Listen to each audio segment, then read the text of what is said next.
অসুস্থ হয়ে ঘরে শুয়ে থাকেন, ওখানে একটা মুসিবত না। এই জন্য বেশি উমরা না করা এই সময়ে, হাতে লম্বা সময় থাকুক, আপনি তওয়াফ করেন, নামাজ পড়েন, রেস্ট নেন, বেশি বেশি ঘুমান, জিকির আজগার করেন। আর ইনশাল্লাহ আমরা অন্য হাজিরা কি করে না করে এটা আমরা দেখব না।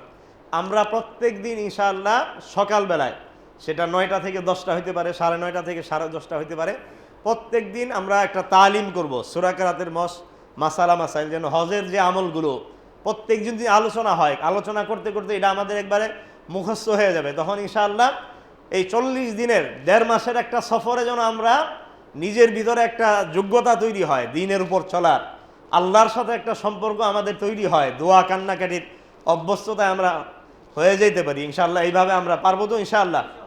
অনেকেই কি করে, ওখানে যাওয়ার পরে এই হোটেলে টেলিভিশন আছে, টেলিভিশন দেখে, গল্প গুজব করে, আবার মার্কেটে ঘুরে গাড়ে সময় নষ্ট করে।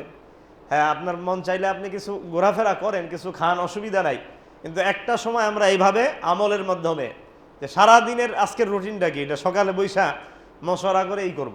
আর নিজেদের মতো যারা চলে তাদের হজের মধ্যে কোনো বরকত থাকে না, তাদের হজের মধ্যে কোনো রূহ থাকে না। দেখা যায় ওই মোবাইল নিয়ে কথা বলতেছে, তওয়াফের সময় ভিডিও কলে কথা বলতেছে, নবীর রওজা জিয়ারতের সময় মোবাইল চালাইতেছে।